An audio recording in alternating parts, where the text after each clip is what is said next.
Hi everyone. I think there's enough going on in the garden that it's time for another tour. It's June 2nd today, so let's see what's going on. So first stop we have one of our tomato beds. Um, Definitely the plants are getting bigger and I'm starting to see lots of blossoms. One problem though, and not just in this bed, but I've used this straw mulch, um, but it has of course lots of seeds in it. I've used straw before, but this has an especially large amount of seeds and they're sprouting like crazy in all of my beds, which I expected some of. Here's a lot. The problem though, they should be easy to pull out, except they're so tender right now. That one came out. Usually they just tear when I try to pull them out. See, and it's like they're just gonna of course keep coming back that way. I'm just trimming them. So I guess I need to wait till they get bigger, but it's starting to be, I'm worried it's gonna overwhelm the whole garden. Um, so I definitely think I need to come up with some other option for mulching in the future, because this is not great. Peppers are doing okay. I have a soaker hose on them from when I had them covered up with a greenhouse cover. I really probably can turn that off now because I have the sprinklers. I sort of want to do soaker hoses on all of my main beds. Um, that's a big project with splitting a hose into multiple branches, and haven't worked out if I really want to do that yet or not. We've got an extended forecast of warm weather coming up, so I'm hoping to see the peppers and everything else really start to take off. Here we have one of my strawberry weeds in the raised bed area. Obviously gonna let these ones grow until I can pick them. And my onions, some of them, trying to see if I can find one. I might have caught them all. Some of them though have started to form little blossom heads, which is not good. You don't want that to happen before the bulbs, before the onions bulb out. This was a problem I had all the time in California, and I was hoping things might be different here in the Pacific Northwest, but I'm still struggling with onions. Let me see if any of these are starting to. Not really. So I'm just trying to watch for those little flower heads and break them off as they come up, but it's not really gonna. Once they start coming up, it's pretty much nothing you can do about it.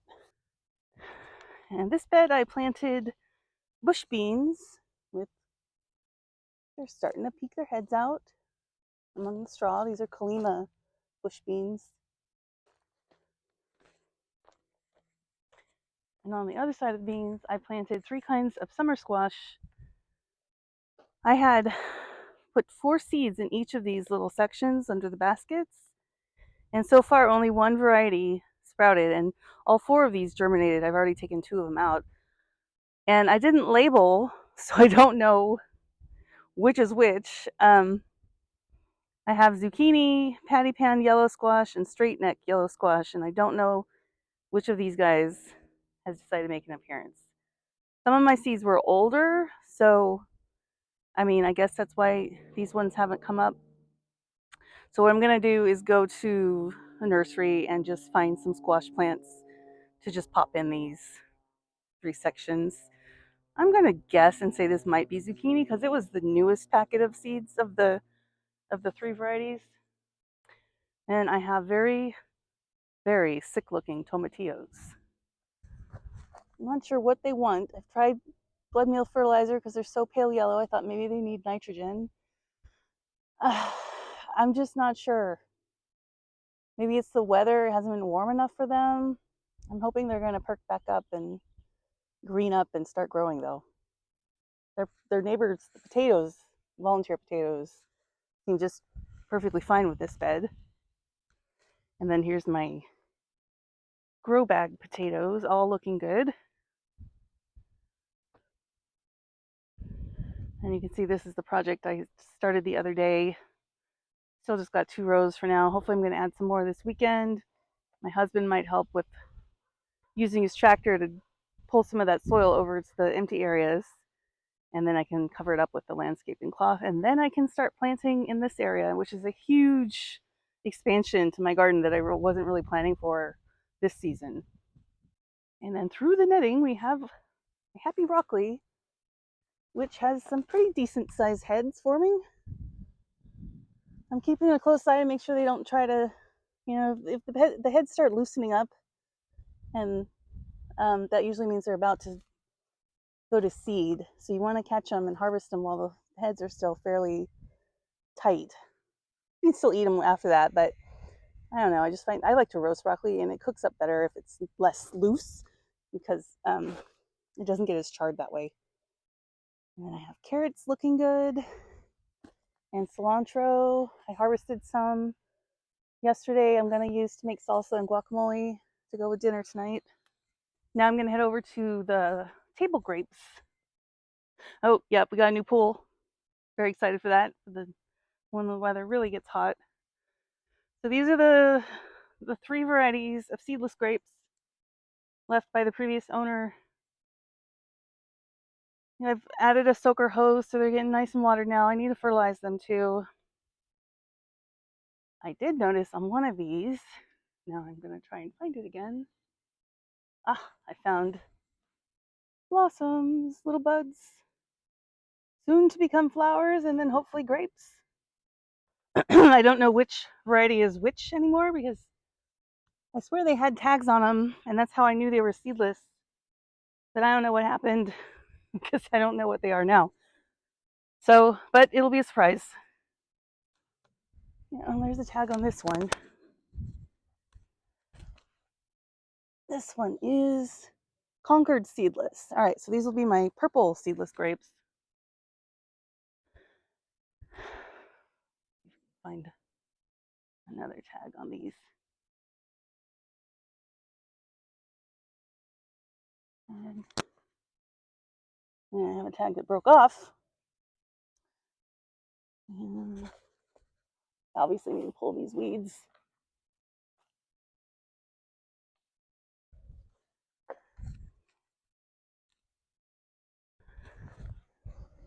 I have no idea where I got this information that these. But anyway, wherever I got that info, one variety was Thompson seedless, the green grapes, and one variety was red grape seedless, which are my favorite. So, but so far only this middle row is putting out blossoms, so we'll hopefully find out what it is by the end of the season. And here we're in the back garden that my son Lucas and I planted the rest of this past weekend. Let's see if I can find any sprouts starting. I don't know if there's going to be, it's probably too soon. It hasn't been that warm these last few days, but I expect to see some action in the next week or so because it's going to warm up a lot.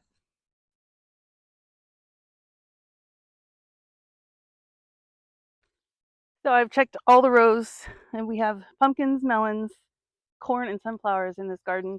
And so far, nothing has come up, but I'm not worried about it. It's soon for that. And the weather's been kind of cool lately during the day and at night.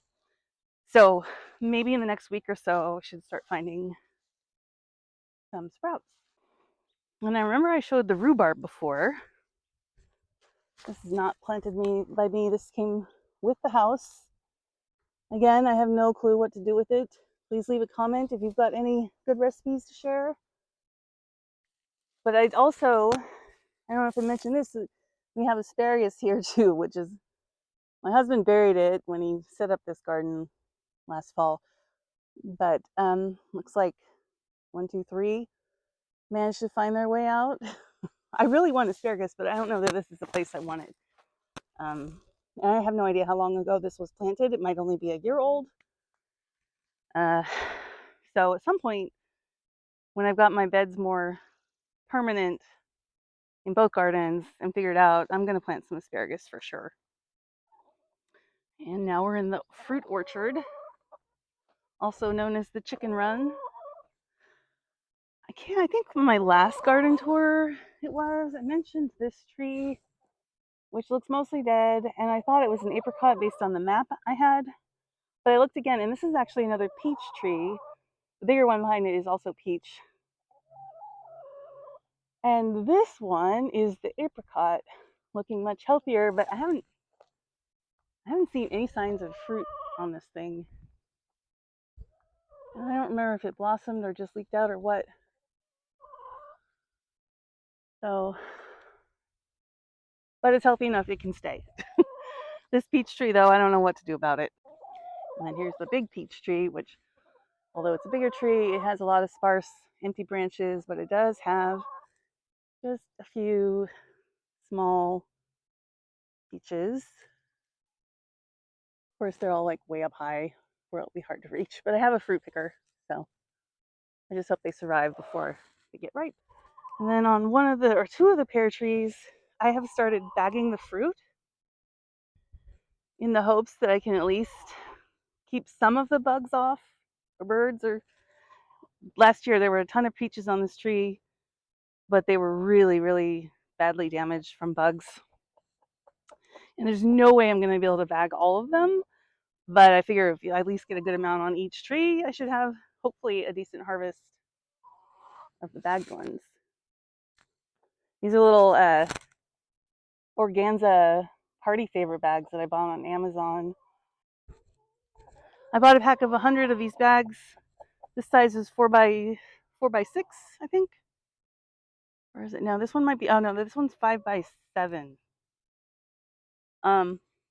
And I put 50 on one pear tree and 50 on the other, and then I ran out of bags, and there's still a ton of fruit to go. I was also thinning them as I went, so where there's like a cluster of a bunch of pears, I'm just checking them all, finding the best one without bug damage, like this one looking like something's got it already. So I'll thin these down to just one good one and then put a bag over that one. And so I have more bags coming on the way, so I can do more of these. I also have a whole bunch of other trees that need some bags too. Like here's our third regular pear tree. I have no idea which varieties of pears. No, wait. No, this is an apple? No, this one's an apple. That's right. So this is Fuji apple, and I'm gonna need to bag these and thin them ASAP. This is a second Fuji apple. My chickens are noisy today. They want snacks. So another Fuji apple. They say that when they're dime size, which is about this, is when you need to thin them. So yeah, I need to do that. Last year we didn't thin them at all because we just moved in and there was so much going on. Actually, we weren't even in the house until July 1st, and now it's June 1st. So we missed that window. So here's more pears. Again, I don't know if all three pears are the same variety or different varieties or what they are. Whatever they are, I hope they're good for canning. And then this is an apple tree. This is the green apples. Just no idea on the variety, just green apple is what it says on the map. And then we have two Asian pear trees, which I'm sure I will bag some of these as well. I think my bags are supposed to get here today. Still not going to be nearly enough, but yeah. Oh wow, these are getting pretty big. By the way, we have a giant solar panel. We are not off-grid in any way, but it is nice. Our first power bill last summer was negative because of the solar. We send the power gets sent back to the power company, and then they take they credit us back for whatever power we generate. And yeah, that first July was negative. But although we live in the Pacific Northwest, so most of the year, except for a few months in the summer, it's cloudy. So obviously in those months, we're not generating a whole lot of solar power, but it's nice for the amount that we do. Yeah, here we go. These are Bing cherries, but not a whole lot on here either. I'm not going to bother trying to bag any of the cherries. We'll just let the birds get what they get this year. And we have the 3 little pots that are the chicken garden with tomatoes and greens. Our dog Taco has found her way to the greens and been eating kale from these pots. And I think the chickens also have been found out they can reach their necks through the fence and pick some greens when they want to, which is fine. And then we have our big grapes, mystery variety, but they have seeds. That's all I know. There's lots and lots of them starting. Yeah, they're just everywhere. And I might bag some of these too. At the very least, I can feed them to the chickens, or maybe I can juice them.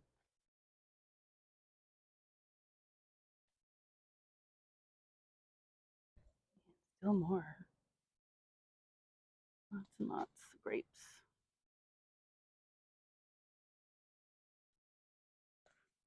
And then we start with our blueberries, which I know are all different varieties.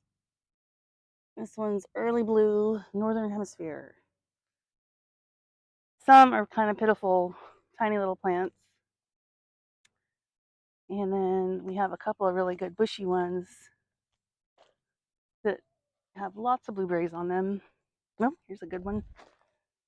What's on there? And especially these. I got lots off this plant last year, even though we were late, kind of late arriving into the season last year. There were still plenty to eat that the deer hadn't gotten. There's no fence around this, so the deer can do whatever they want in this section. I see them out here a lot, so. And then we have our untamed berry grove or whatever. Lots of flowers, lots of tiny berries coming in. I have blackberries, boysenberries, marionberries, and loganberries. And then red raspberries and golden raspberries also. The blackberries were my favorite. They taste way better than the wild ones that we have at the back of our property. The ones that were out here had fewer seeds, it seemed like. So, and better flavor. So,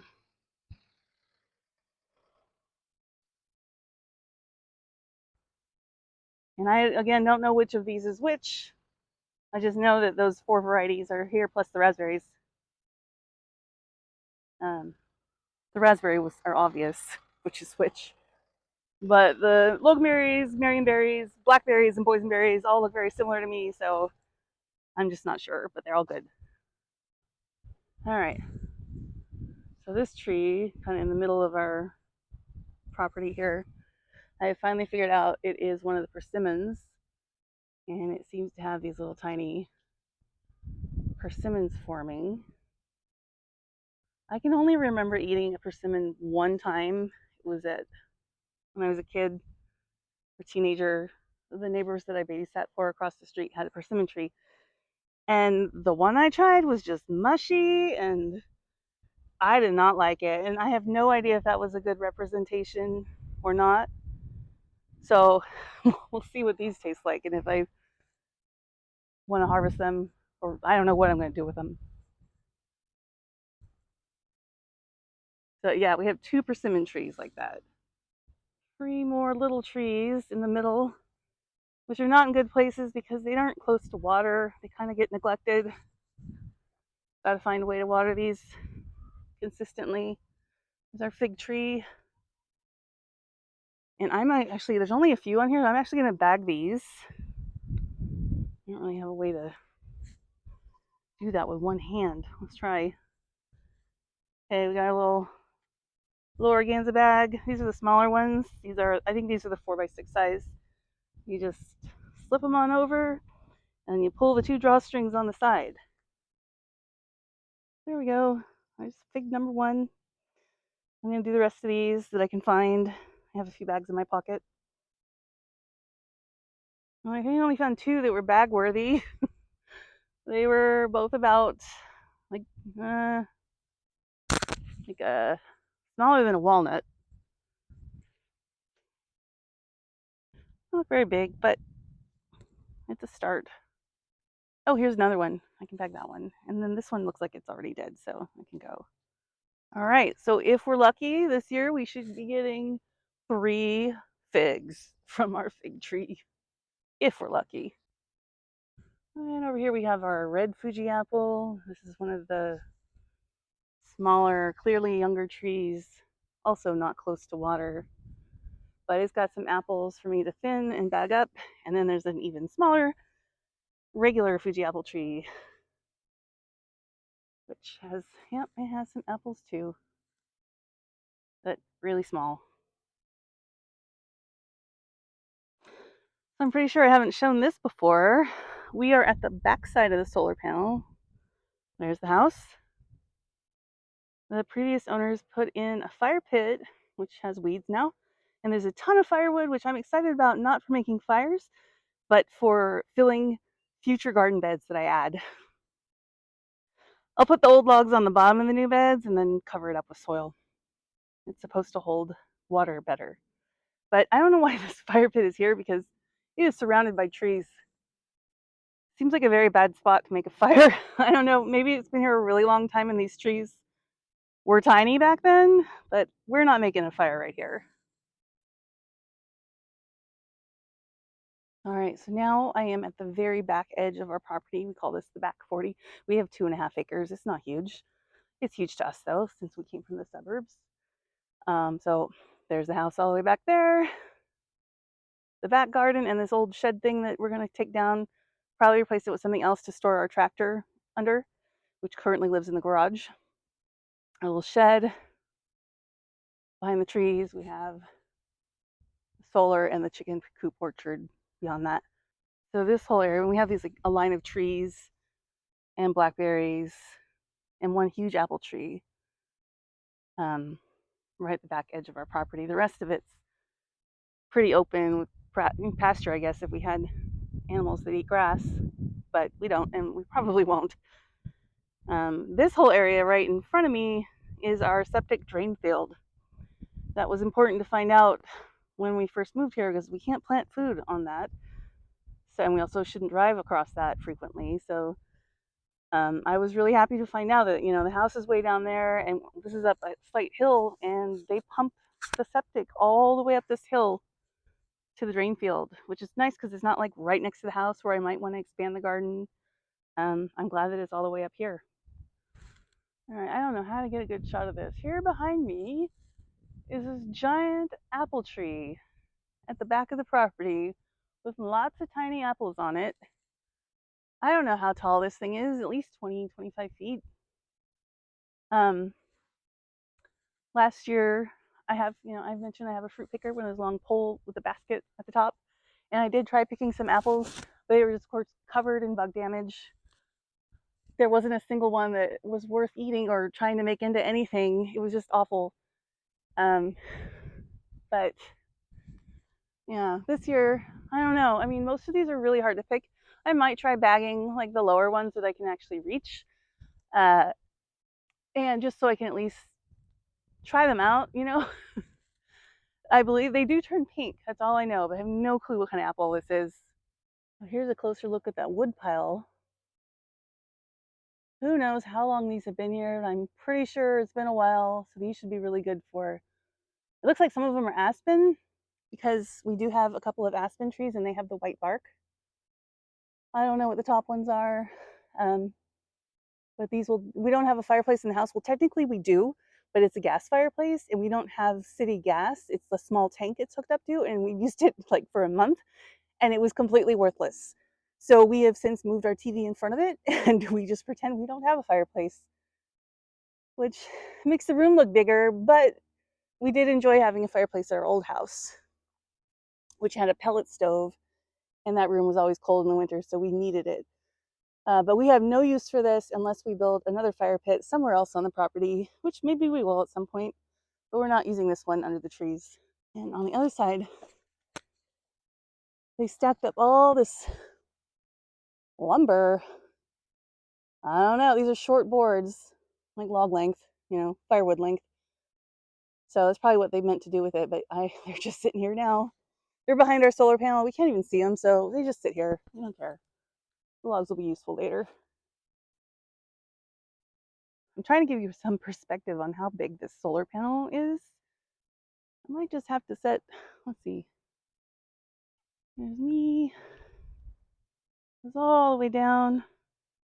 So as I mentioned before, we are not off grid at all. We have electricity, of course.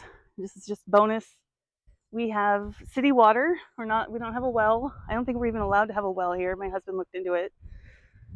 Um, we have a septic tank, as I mentioned, and we are fortunate enough to have Xfinity cable here, where in the area where I live, that's actually really hard to come by. So since we both work full time, having cable, high speed actual, internet was a major deal breaker. So we had to rule out any houses that didn't have cable already, and that ruled out a lot of houses where we were looking. We just really lucked out with this house. It had a lot of the things we were looking for that we would have been adding on our own anyway. It had a garden with raised beds already. It had the greenhouse. It had a shed.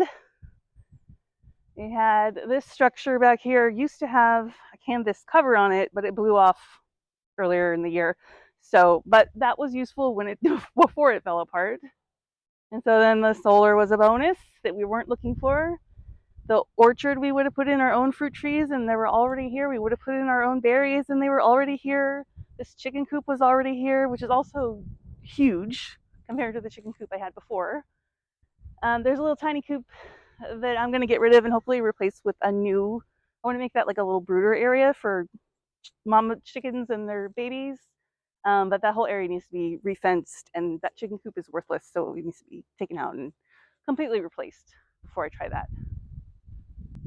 All right, now we're back to the deck with the green stalks, and I have also started bagging strawberries as much as I can. There's no way I'll be able to bag them all.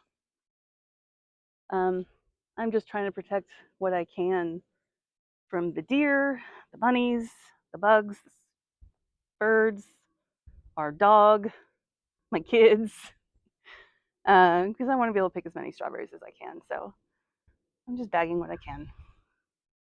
Lettuce is doing great. We're still not eating nearly enough of it. Herbs also, really loving this tower. The thyme has turned out to be really pretty. Like this one I think is lime thyme. It's just so filled out and pretty. All the thyme looks really pretty. And there's the mint. Got one kind of sad looking oregano plant. This is a lighter color oregano anyway, but these spots and things, I need to trim this off. I don't know what's going on with this.